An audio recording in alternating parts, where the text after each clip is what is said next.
Bilangan 35 ayat 1 sampai habis. Tuhan berfirman kepada Musa di dataran Moab di tepi sungai Yordan di dekat Yeriko. Perintahkanlah kepada orang Israel supaya dari milik pusaka kepunyaannya diberikan mereka kota-kota kepada orang Lewi untuk didiami juga. Haruslah kamu memberikan kepada orang Lewi tanah-tanah pengembalaan yang di sekeliling kota-kota itu. Kota-kota itu akan menjadi kepunyaan mereka untuk didiami, dan tanah-tanah pengembalaannya untuk hewan yang mereka miliki dan untuk segala ternak mereka yang lain. Tanah-tanah pengembalaan kota-kota yang harus kamu berikan kepada orang Lewi itu ialah dari tembok kota keluar 1.000 hasta berkeliling. Di luar kota itu haruslah kamu mengukur 2.000 hasta di sisi timur dan 2.000 hasta di sisi selatan dan 2.000 hasta di sisi barat dan 2.000 hasta di sisi utara, sehingga kota itu berada di tengah-tengah. Itulah bagian mereka tanah-tanah pengembalaan kota-kota. Seralat itulah bagi mereka tanah-tanah pengembalaan kota-kota. Mengenai kota-kota yang harus kamu berikan kepada orang Lewi itu, ialah 6 kota perlindungan yang harus kamu berikan supaya orang pembunuh dapat melarikan diri ke sana. Di samping itu haruslah kamu memberikan 42 kota. Segala kota yang harus kamu berikan kepada orang Lewi itu berjumlah 48 kota semuanya dengan tanah-tanah pengembalaannya. Mengenai kota-kota yang akan kamu berikan dari tanah milik orang Israel, dari suku yang banyak jumlahnya, haruslah kamu ambil banyak, dan dari suku yang sedikit jumlahnya haruslah kamu ambil sedikit.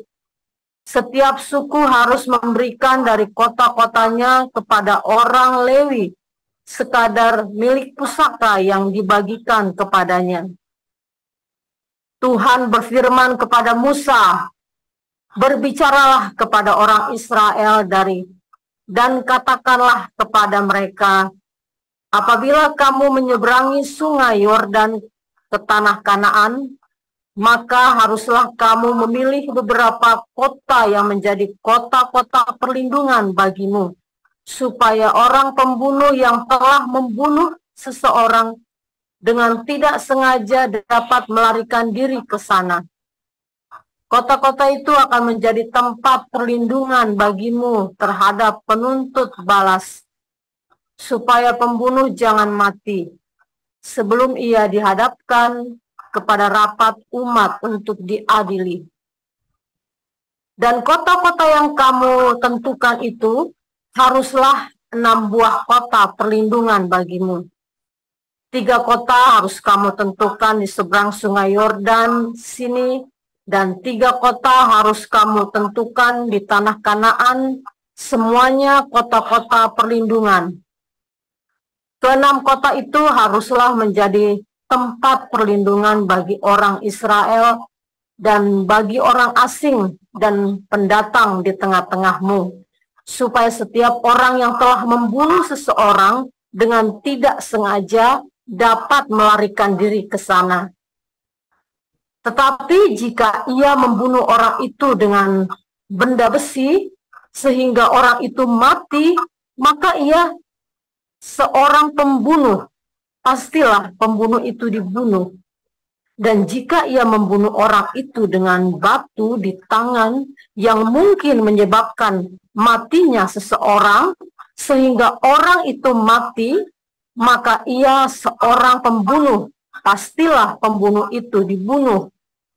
Atau jika ia membunuh orang itu dengan benda kayu di tangan yang mungkin menyebabkan matinya seseorang, sehingga orang itu mati, maka ia seorang pembunuh.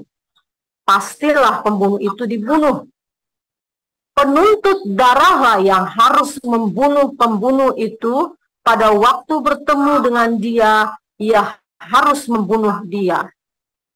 Juga jika ia menumbuk orang itu karena benci atau melempar dia dengan sengaja sehingga orang itu mati, atau jika ia memukul dengan tangannya karena perasaan permusuhan sehingga orang itu mati, maka pastilah si pemukul itu dibunuh.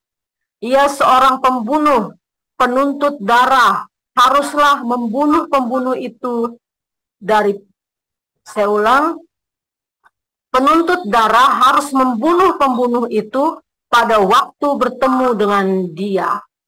Tetapi jika ia sekonyong-konyong menumbuk orang itu dengan tidak ada perasaan permusuhan atau dengan tidak sengaja melemparkan sesuatu benda kepadanya, atau dengan kurang ingat menjatuhkan kepada orang itu sesuatu batu yang mungkin menyebabkan matinya seseorang, sehingga orang itu mati, sedangkan dia tidak merasa bermusuh dengan orang itu, dan juga tidak mengikhtiarkan celakanya, maka haruslah rapat umat mengadili antara orang yang membunuh itu dan penuntut darah menuntut hukum-hukum ini.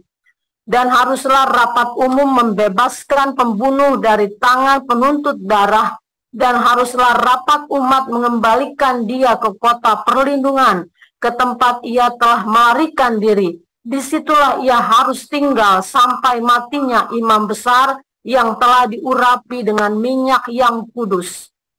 Tetapi jika terjadi bahwa pembunuh itu keluar dari batas kota perlindungan tempat ia melarikan diri, dan penuntut darah mendapat dia di luar batas kota perlindungannya, dan penuntut darah membunuh pembunuh itu, maka tidaklah ia berhutang darah, sebab pembunuh itu wajib tinggal di kota perlindungan sampai matinya imam besar. Tetapi sesudah matinya imam besar, bolehlah pembunuh itu kembali ke tanah kepunyaannya sendiri. Itulah semuanya yang harus menjadi ketetapan hukum bagimu, turun-temurun di segala tempat kediamanmu. Setiap orang yang telah membunuh seseorang haruslah dibunuh sebagai pembunuh menurut keterangan saksi-saksi. Tetapi kalau hanya satu orang saksi saja, tidak cukup untuk memberi keterangan terhadap seseorang dalam perkara hukuman mati.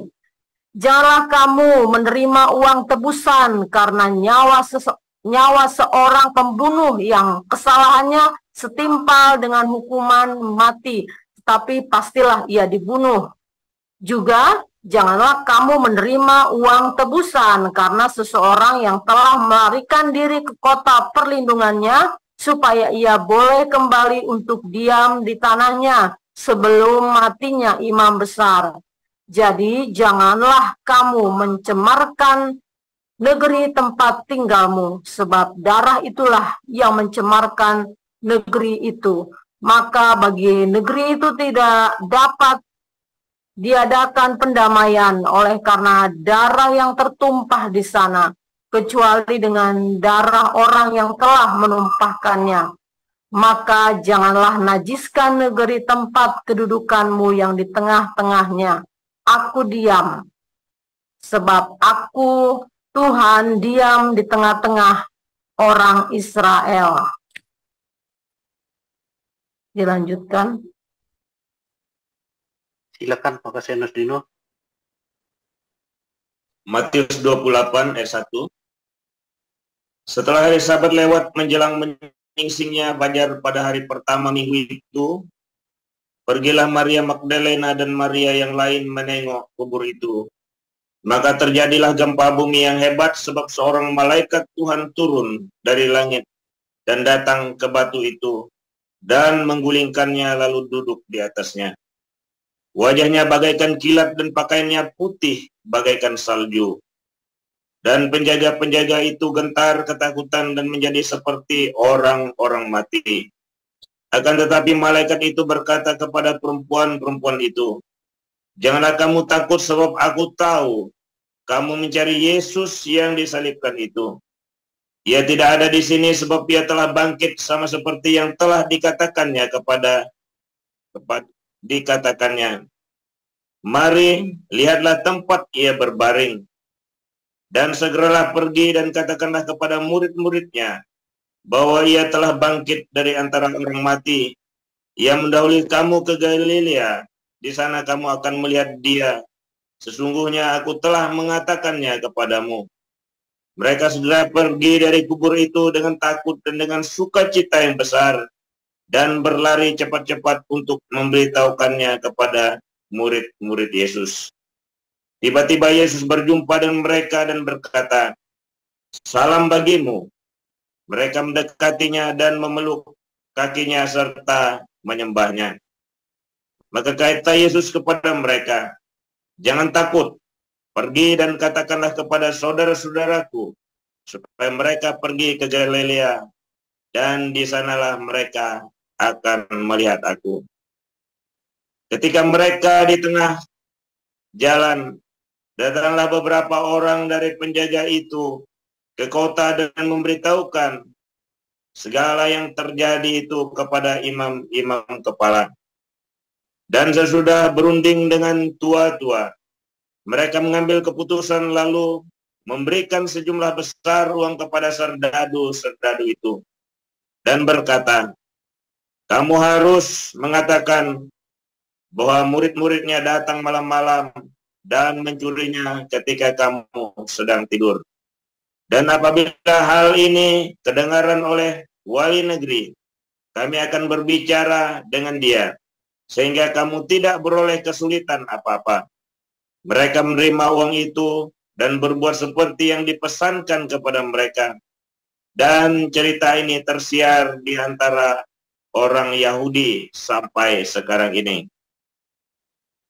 Dan ke-11 murid itu berangkat ke Galilea, ke bukit yang telah ditunjukkan Yesus kepada mereka.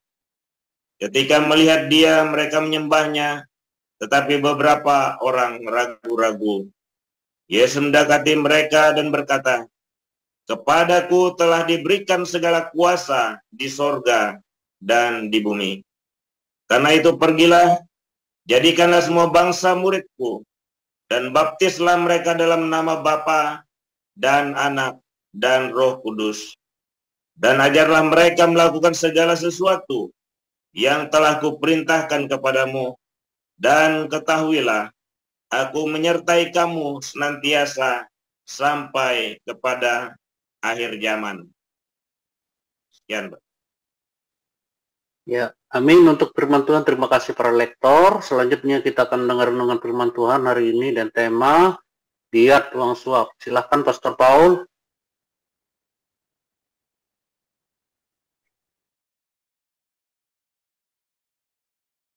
Haleluya, firman Tuhan selalu baru setiap hari. Ketika kita menanti-nantikan Tuhan dengan penuh cinta, dengan penuh pengharapan, penuh iman, hati yang tulus, hati yang benar-benar mengasihi Tuhan ya saudara ya. Nah, hari ini adalah judulnya diat. Nah, diat. Diat itu apa? Ya, diat itu adalah uang pengganti salah. Ada orang habis bunuh, ya kan? Lalu ini yang bilang Yusril ya dulu ya, Yusril. Di dalam hukum di Arab itu, ya ada satu kisah, seorang perempuan, suaminya dibunuh sama orang. Ya, maka yang lelaki itu harusnya dibunuh. Tapi ternyata boleh bayar uang ya, nggak usah dibunuh.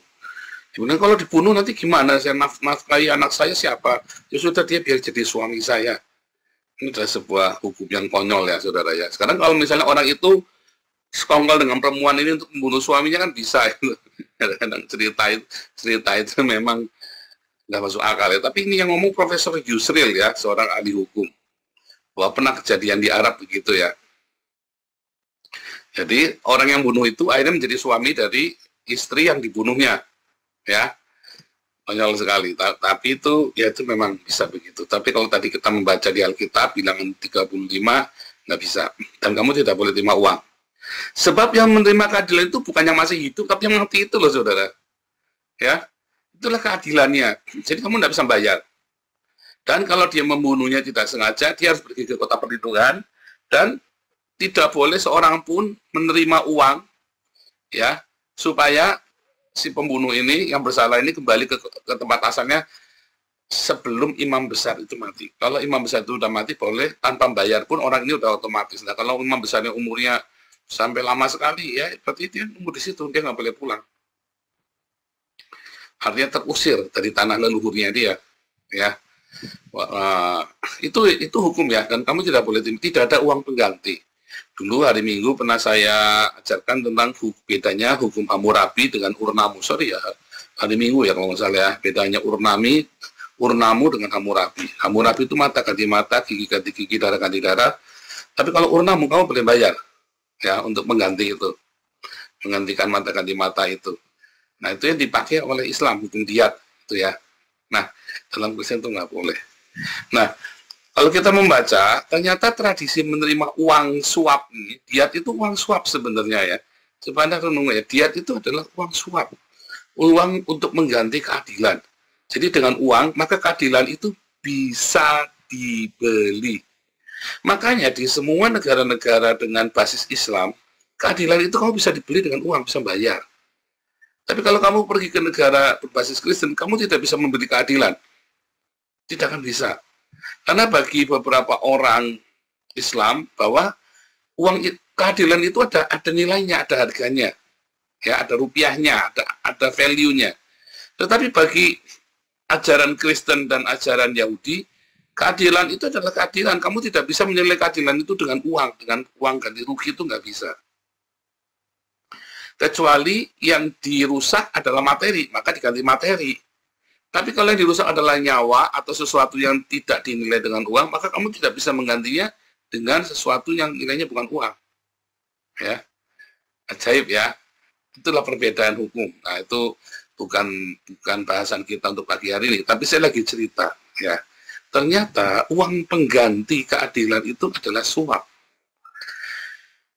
Misalnya Anda berhubungan ya dengan polisi, dilaporkan polisi dengan sebuah kasus, maka kamu bisa membayar kepada polisi itu sebagai uang mediasi, dan itu bukan rahasia lagi di negara Islam, dan di Indonesia itu bisa, saudara ya, bisa membayar seperti itu.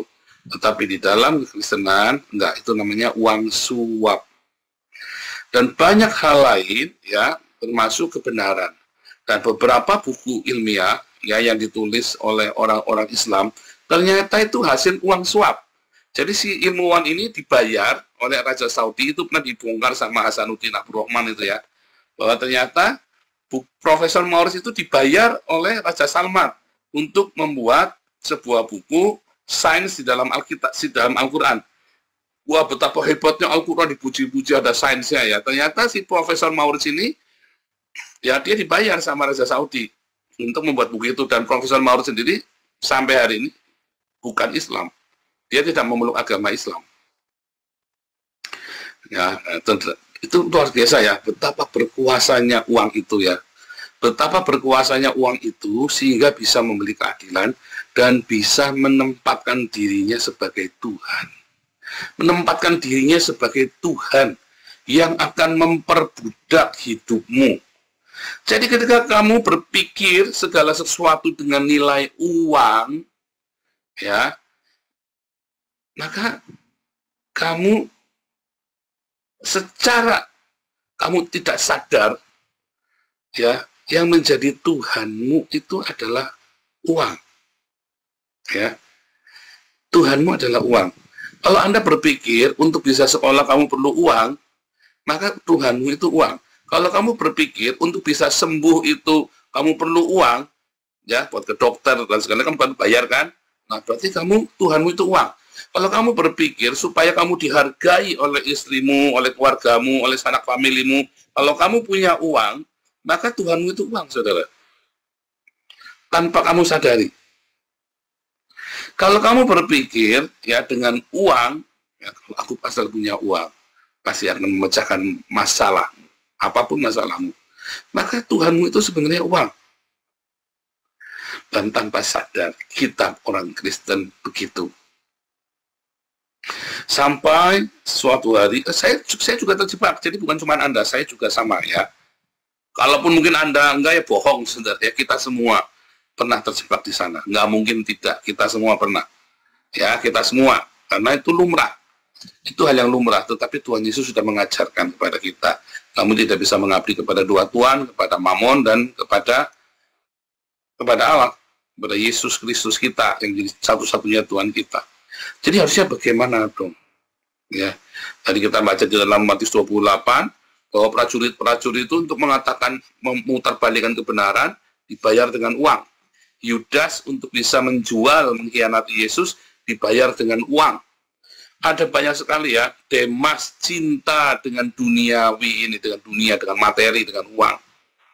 Ada banyak hamba-hamba Tuhan ya mengumpulkan donasi, kolektor ya, dari cium sepatu sampai macam-macam ya, sampai jam 2 siang ya, itu uang. Uang. Bicaranya uang. Bahkan ada YouTubers, banyak YouTubers ya, saya mau bikin panti asuhan, yuk kita kumpulin uang, katanya malah bikin kolam renang pribadi. Uang, semua uang. Dan itu menjadi, saya dikatain muka pantat gara-gara uang. Gara-gara uang, dikatain muka pantat saya. Gara-gara uang asal-usulnya. Uang. Ya, dan ada banyak hamba Tuhan, YouTubers Kristen, apologet, TikTok semua ya. Termasuk itu ada orang Islam yang namanya Rifa sama Nandar. Nantang-nantang saya debat yang ilmiah. Kalau namanya debat ilmiah itu kan kita harus memberikan data yang bagus, semua yang rapi. Kalau enggak kita kacau kan. Nah ya di Zoom saja. Nggak maunya di TikTok. Karena di TikTok dapat gift, dapat saweran. Wah, banyak itu ya, mualaf itu jadi mualaf. 99,999% mualaf itu karena uang. Itu riset saya, tesis saya. Sungguh saudara ya. Saya sudah melakukan tesis itu, sudah melakukan riset itu. Semua karena uang. Pasti dilatar belakangi dengan ekonomi dulu. Bahkan Yusuf Hamka, dilatar belakangnya ekonomi. Dia jadi Islam. Semua dengan jadi Islam dia dapat jalan. Ya. Orang-orang mau naik pangkat, oh itu rahasia lagi, kamu menteri, ya panglima, TNI, Polri, kamu mau naik pangkat, kamu jadi Islam dulu. Ya. Kan karena uang lagi kan. Semua. Nah, betulkah karena uang maka kamu bisa mencapai keberhasilan? Iya, betul. Karena uang kamu bisa mencapai keberhasilan di dunia ini. Tetapi keberhasilan di dunia ini kamu akan bayar dengan mahal sekali. Bentar ya, saya mute all dulu nih, ada yang lupa di mute all nih.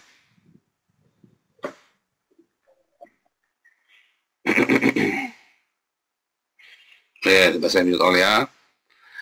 Jangan mainan mikrofon lagi ya, sudah saya mute all. Nanti kalau di ini dibuka lagi sama orang nanti ya. Jadi kalau Anda main-main gitu, nanti mikrofon saya mati atau mikrofonnya yang jadi co-host itu hati-hati saudara ya, jadi co-host itu. Nah, dari balik lagi ya. Ini sama ya saudara ya. Anda tahu nggak ada orang jadikan co-host, baru jadi co-host, lalu dia bisa semena-mena. Dulu di Zoom kita itu ada ya, baru dikasih kekuasaan sedikit, kasih co-host ya. Semua orang asal dia nggak suka sama orang di remove semua itu ya, sampai berantem akhirnya di grup kita juga ya, di grup WhatsApp juga berantemnya dibawa ke grup WhatsApp ya, asal nggak suka sama orang di remove, asal nggak suka sama orang di remove. Ini baru dikasih kekuasaan sedikit aja, katanya katanya si Abraham Lincoln, kamu bisa tahu orang ya, karakter orang itu kalau kamu kasih power, kasihlah dia kekuasaan itu, kasih kekuasaan jadi kok sedikit di remove semua. Kita langsung tahu ini orang, langsung saya nggak pernah ini ya, udah langsung diblokir udah lah. Soalnya ribut terus ya, karena di grup WhatsApp aja bisa ribut, bertengkar, mencaci maki kebun binatang ya, gila ya. Di grup WhatsApp saya bilang, kita itu bukan musuh, tapi saling mencaci maki itu. Hati-hati sudah menjadi co-host ya. Jadi co-host itu Anda ketika ngotak-utik ketika Anda lagi mengganggu kita semua loh. Jadi kalau jadi co-host, tugasmu apa ya itu saja, jangan utak-utik mana-mana. Ya. Kalau kamu mau latihan, kamu bikin Zoom sendiri, buka Zoom sendiri, ajak anakmu nge-Zoom, terus kamu utak-utik sendiri itu loh. Tapi jangan ngutak-ngutik lagi live begini, kamu sudah merugikan kita semua, kamu sudah mengganggu kita semua. Ya, kalau kamu lagi ngutak-ngutik, kalau lagi live begini, kamu tidak boleh ngutak-ngutik. Ya, hati-hati loh saudara ya. Benar-benar ini kita ini ratusan orang yang ada sama kita gara-gara ngutak-ngutik kita kacau semua ya. Pak Hawi itu berapa kali dari dulu ya, dandani lagi karena settingnya dirubah sama kokos itu loh. Ya, balik. Jadi kalau settingan otakmu itu adalah uang, semuanya uang, maka kamu sedang menyembah uang. Tuhanmu adalah uang. Saya ke gereja, Pak, bohong kamu. Badanmu di gereja, otaknya uang. Nyatanya pendeta-pendeta kan, dia kan uang semua kan, urusannya kan.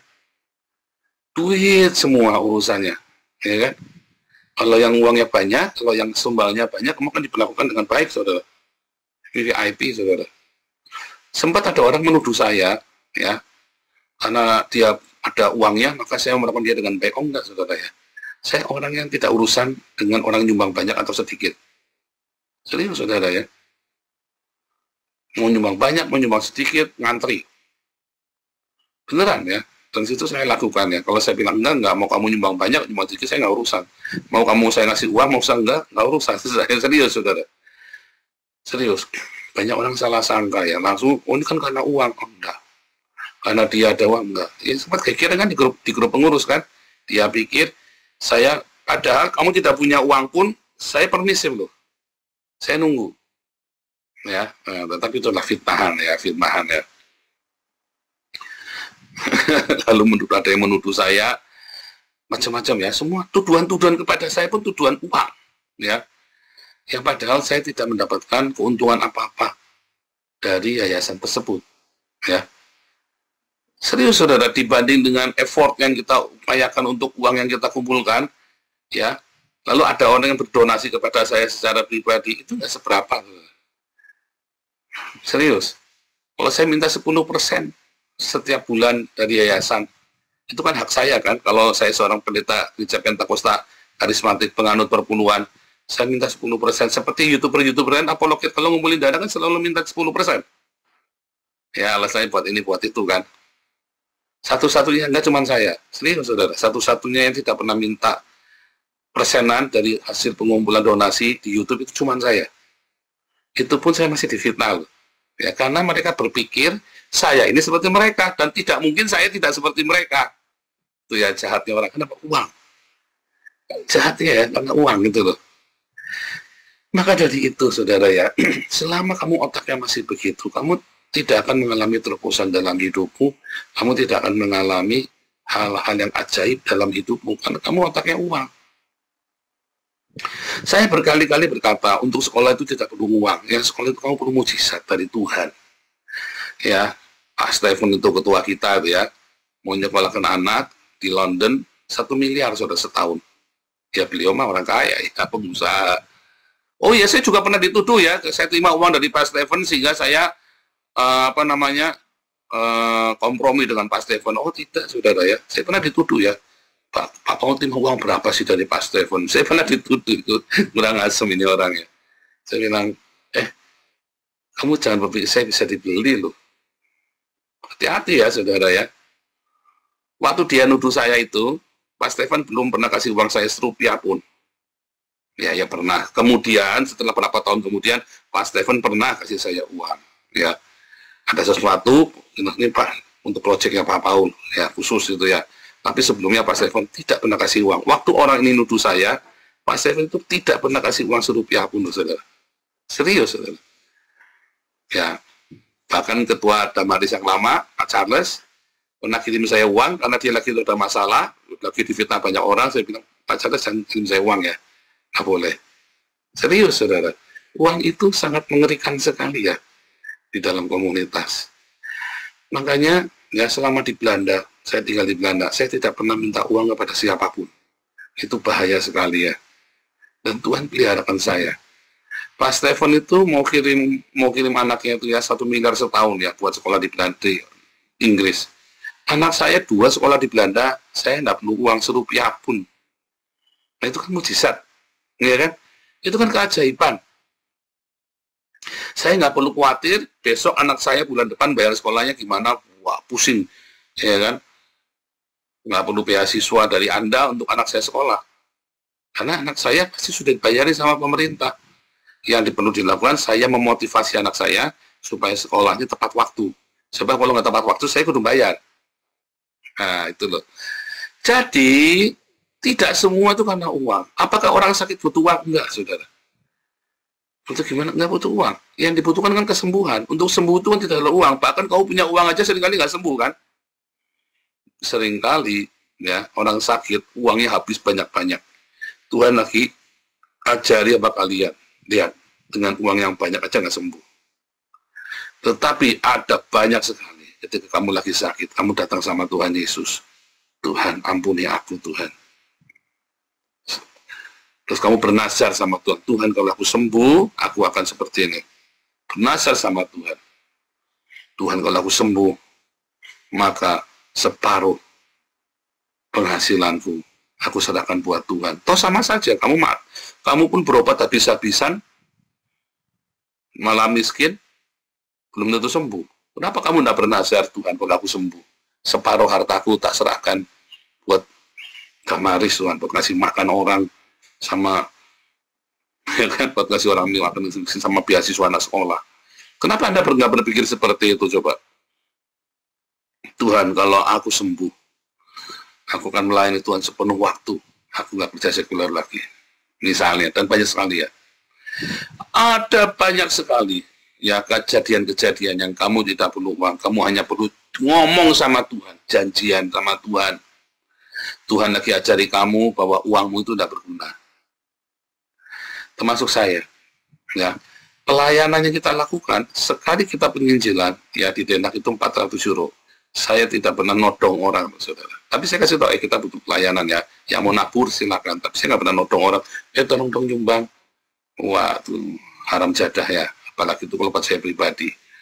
Kita punya project ya. Kita bikin komunitas di Belanda. Saya sedang bikin komunitas. Itu butuh duit yang banyak. Tapi saya tidak pernah nodong satu-satu. Saya bilang Tuhan yang sediakan. Dan Tuhan sediakan. Ya, Tuhan sediakan. Makanya saudara, apapun yang kamu pikirkan, jangan pernah mikir uang. Oh, ini dari mana alat musiknya? Saya nggak mikir uangnya dari mana. Kita bisa beli alat musik itu bukan uang donasi loh, saudara. Saya punya alat musik 2 set yang lengkap ya. Mungkin ya di antara semua gereja orang Indonesia yang bikin gereja, alat musik yang paling bagus punya saya, saudara. Ya, yang ada di Eropa loh. Saya bilang ya ada di Eropa loh. Dari semua gereja Indonesia yang di Eropa, yang alat musik yang paling bagus cuma saya. Yang full tim yang paling bagus cuma saya. Apakah butuh uang? Enggak loh, saudara. Itu bukan uang donasi loh. Tiba-tiba Tuhan kirim saya uang. Pemerintah Belanda kasih uang. Ya. Bukan sedikit. Jadi Anda pikirnya jangan uangnya. Tuhan, ini kehendak Tuhan bukan.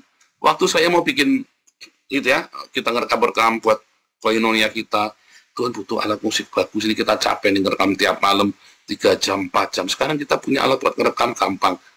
Rekam sekali, edit, jadi saudara. Ya, asal yang penting kita punya waktu buat main musik saja, ya kan? Karena kan anak-anak semua sekolah, masih sambil kerja, saya juga, ya kan, sibuk sekali. Nah, tim kita selalu kumpul, nyanyi, jadi 1-2 lagu, diedit sebentar. Ya, besok sudah bisa kita upload. Dulu kita mau semalam suntuk itu saudara kalau merekam. Ya kan dulu nganggur juga ya. Itu ya waktunya Tuhan ya. Kita dulu nggak ada kegiatan. Selama nggak boleh kerja kan saya tinggal di camp asilum kan, di camp refugee kan. Ya Tuhan ngasih saya kegiatan ngerekam semalaman. Kalau ngerekam itu ya wah dari jam 7 malam sampai jam 4 pagi itu kita itu. Kadang-kadang sampai 3-4 hari juga ya. Sekarang ya kita karena sibuk sekali, kita ngerekam cuma sebentar 1 jam 2 jam, ngeditnya 1 jam 2 jam sudah selesai. Ya, jadinya lebih bagus banget ya. Nah itulah ya saudara ya. Bukan uang. Hati-hati ya, karena kalau kamu memikirnya uang, kamu nanti akan mudah sekali menerima suap. Orang yang orientasi hidupnya uang, kamu akan mengkompromikan apapun juga itu dengan uang. Tapi kalau kamu yakin ya bahwa hidupmu ada destiny, ada tujuan yang dari surga, kamu jangan pikir uangnya dari mana. Selama kamu mikir uangnya dari mana, ya, maka kamu akan masuk di dalam kompromi dengan uang. Serius, saudara. Ya, di kelas apostolik saya ajarin dari mana cara pendanaan. Ya, saya buka rahasia pendanaan. Serius, saudara ya. Mengapa semua proyek saya ada yang mendanai? Karena hati saya tidak melekat pada uang. Kalau hati saya melekat pada uang, semua orang nggak akan percaya kasih uang ke saya. Karena hati saya tidak melekat pada uang. Bahkan untuk hidup saya sendiri pun, ya, selalu saya bilang bolak-balik, bukan saya lagi minta uang ya, jangan salah paham. Saya lagi kasih tahu kepada Anda yang hari ini nggak punya uang di rekeningmu. Kamu jangan berpikir bagaimana cara supaya rekeningmu ada uangnya. Enggak. Bagaimana supaya destiny hidupmu, tujuan hidupmu itu tercapai. Apa sih yang menjadi tujuan hidupmu? Kalau tujuan hidupmu uang, ya habis kamu, saudara. Ya kan? Di dalam mencapai tujuan hidupmu, ya kamu memerlukan keperluan jasmani. Tapi jangan takut kalau kamu melekat erat sama Tuhan. Hidup di dalam bersahaja, kerendah hatian dan kesederhanaan. Tuhan akan kasih yang kamu perlukan. Masalahnya kamu lebih banyak kepenginnya daripada perlunya. Itu loh yang bikin sial. Itu yang bikin kamu akhirnya terjebak di dalam mamon yang tidak jujur itu. Ayo, serius saudara, Anda yang punya duit banyak maupun Anda yang nggak punya duit. Karena kamu ingin kofet, ya, kemilikan, kamu tidak mau hidup bersahaja, itulah asal muasalnya segala masalahmu. Dan akhirnya kamu menilai orang pun dengan uang. Itulah yang menjadi Tuhanmu. Akhirnya kamu pikir kamu di gereja, kamu sudah mengakui Yesus Tuhan, ternyata kamu nggak selamat. Karena hatimu daripada uang, bukan sama Tuhan Yesus. Coba belajar sekarang. Hidup sederhana, walaupun kamu punya uang banyak. Hidup yang sederhana, belilah barang-barang, tidak usah yang muluk-muluk, yang bermerek-bermerek, yang biasa saja, yang penting baik, bagus itu tidak selalu mahal. Tapi juga jangan pelit. Bagus itu tidak mahal. Tujuannya apa? Supaya kamu bisa berbagi dengan orang lain, saudara. Tujuannya hanya itu. Supaya kamu bisa berbagi. Saya belajar sederhana hidup kami, supaya kami belajar berbagi. Anak-anak saya ajarkan, yuk belajar berbagi. Ya, supaya hatimu jangan melekat pada uang. Supaya kamu tahu, bukan dengan uang. Ketika kamu sakit, kamu berdoa. Ketika kamu dalam kesesakan, dalam masalah apapun, kamu cuma pikir uang. Jangan lagi. Tuhan, tolong. Saya tidak butuh uang, saya butuh sembuh.